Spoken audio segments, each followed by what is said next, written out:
Hey guys, so I'm in Nags Head, North Carolina, staying at the beach with Bryant and some of his family. You see the ocean is right behind me, and the condo we're renting and staying in is right in front of me with a pool. I'm actually getting ready to get into the pool, but I just wanted to show you my sandals real quick.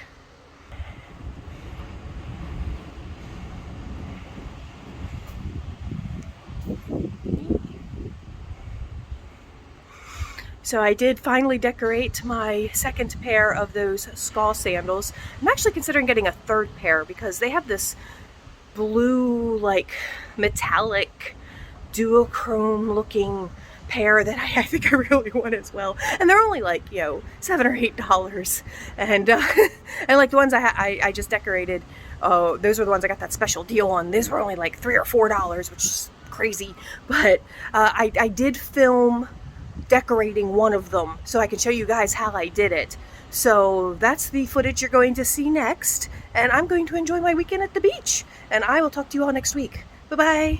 Hello, my name is Rachel, and I love crafting and DIY. So I'm actually getting ready to leave for the beach. I am leaving in like 3 hours. I haven't even packed yet, but suddenly I was like, I want to decorate my new skull sandals. The second pair I bought, because the first pair I use is indoor slippers, and I bought this pair to be my outside pair, and you know, going to the beach is the perfect opportunity.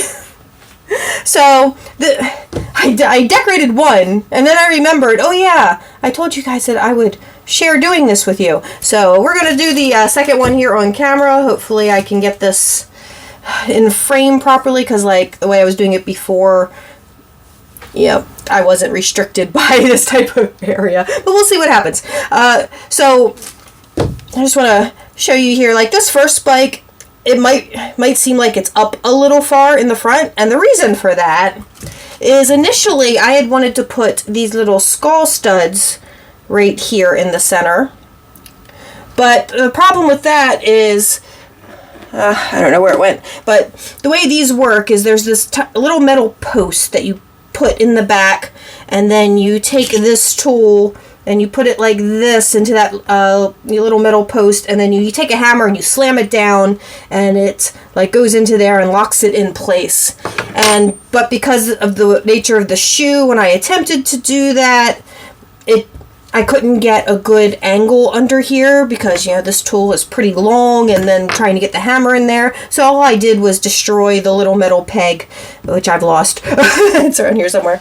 The reason that, you know, that's the spike is where it is because I initially was planning on doing this, and that's just where the little knot was. So what I did was I lined it up in the center. So if I can do this again. For this side, yep, I just lined it up there in the center, and then I pressed down really hard so that the foam got the impression of where I was going to need to put the hole. And since I'd already put the hole in there because that was my intention, that's why that spike is a little further up than it should be, but we're going to do the same with this one to make it match, and I'm pretty sure I got that centered reasonably well. And I have this leather punch, and I'm using the size that my little screw pins fit through. And let me start with this hole.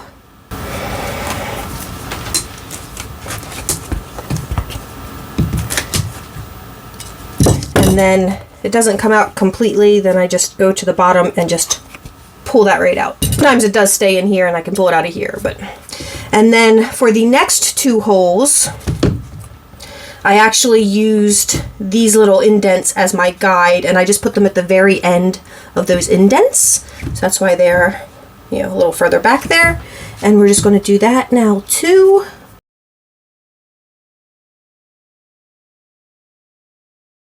Looks like I might have put that one a little too far up, but yeah, that's what we're stuck with. Sometimes mistakes are made, but it'll be fine. And then for the next hole, because these are roughly 1 inch apart. You can see there, about 1 inch apart. So I was going 1 inch over, and I was just doing this from the center of that hole to here. And then I was just taking one of my spikes and pressing it in to leave a mark. You can see there's a tiny little mark there. And then I did that again, heading down this direction.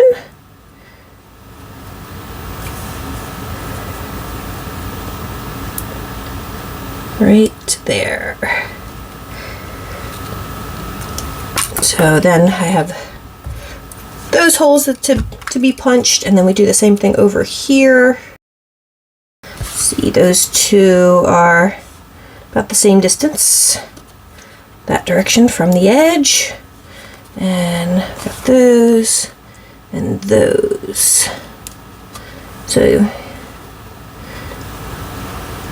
again, because of the guiding one, this one being a little further up, this one also is maybe just a touch further up than this one, but like I said, we're just going with it. Once it's all together, I think it'll be fine. But let's punch the rest of my holes.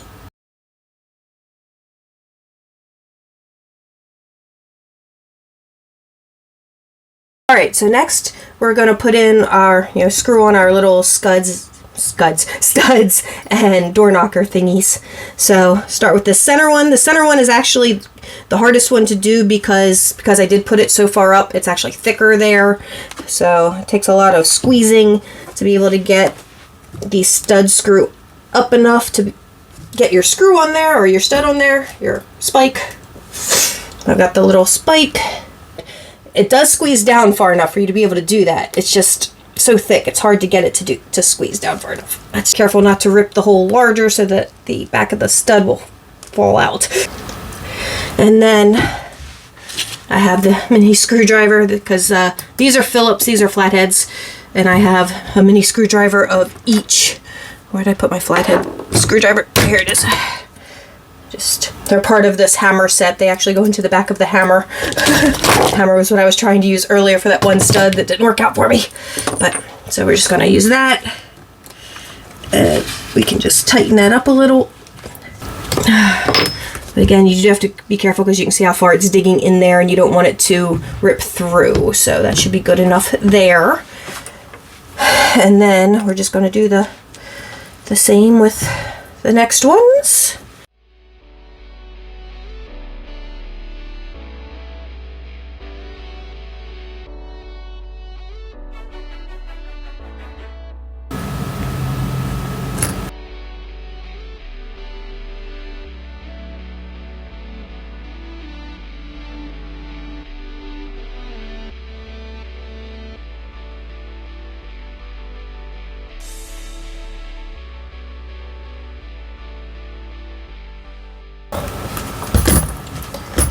Alright, so we got our studs and little loops on, and now I have 2 lengths of chain, which I've already cut to the proper length. And this is just a light aluminum chain. And I'm not even using extra jump rings, I'm just using the links from the chain to attach it. So I just open them up a little bit. Start with the end. And then we're going from this one to this one and this one to this one.